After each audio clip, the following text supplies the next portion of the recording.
রণে বনে জলে জঙ্গলে যেখানেই বিপদে পড়িবে বাবা লোকনাথকে স্মরণ করিবে।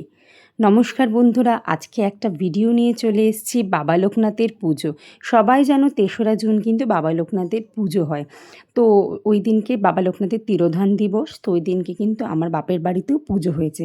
আমি আমার শ্বশুর বাড়িতে পুজো করে কিন্তু সকাল সকাল বাপের বাড়িতে এসেছিলাম, যেহেতু বাপের বাড়িতে একটু অনুষ্ঠান করেই পুজো হয়। তো আমি শ্বশুরবাড়ির ফটোগুলো কিন্তু এই ভিডিও লাস্টে শেয়ার করে দিয়েছি। এই দিন আমি একটা রান্না করেছিলাম ধোকার ডালনা, সেটাই তোমাদের সাথে আজকে আমি শেয়ার করব রেসিপিটা। ধোকাগুলোকে কিন্তু কিনে আনা হয়েছিল। এইগুলোকে দেখো, এবার আমি একটা একটা করে কড়াইতে তেল দিয়ে, তেল গরম হলে কিন্তু ধোকাগুলোকে আমি একটা একটা করে ভালো করে এপিট ওপিট করে ভেজে নেব। বেশি ভাজবেন না, তাহলে খেতে কিন্তু ভালো লাগবে না।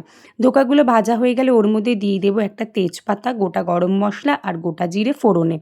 এইবার কিন্তু আমি এখানে একটা পেস্ট বানিয়েছিলাম, যেটার মধ্যে কিন্তু ছিল টমেটো আর ছিল আদা আর কাঁচা লঙ্কা। পেস্টটা দিয়ে দিলাম, দিয়ে ওপর থেকে কিন্তু আমি হলুদ গুঁড়ো, জিরের গুঁড়ো, ধনের গুঁড়ো, লঙ্কার গুঁড়ো দিয়ে ভালো করে কিন্তু মশলাটাকে আমি অনেকক্ষণ কষাবো। মশলা যত কষাবে তত কিন্তু খেতে আরও টেস্ট হবে। দেখো, মশলা কিন্তু ভালো মতন কষে এখান থেকে কিন্তু তেল ছেড়ে দিয়েছে। এইবার আমি এখানে দিয়েছি চারমগজ আর কাজু বাটা দিয়ে ভালো করে কিন্তু নুন মিষ্টি দিয়ে মশলাটাকে আবার আমি কষিয়ে নেব। কষানো কমপ্লিট হয়ে গেলে যেই দেখব তেল ছেড়ে দিয়েছে, আমি কিন্তু এর মধ্যে জল অ্যাড করব। দিয়ে ঝোলটাকে একটু ফুটতে দেব।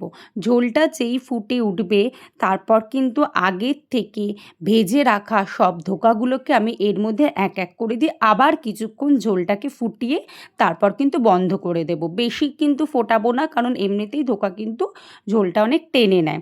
এইবার নামানোর আগে ওপর থেকে কিন্তু ঘি, গরম মশলা দিয়ে একটুখানি নুন মিষ্টিটাকে চেখে দেখবো সব ব্যালেন্স আছে কি না। দিয়ে দেখো, ধোকা কিন্তু আমার এখানে রেডি হয়ে গেছে, আর খেতে কিন্তু খুব টেস্টি হয়েছিল, সেটা সবাই বলেছে। অবশ্যই রেসিপিটা বাড়িতে একবার ট্রাই করবে, আর কেমন হলো সেটা আমাকে কমেন্টে জানাবে।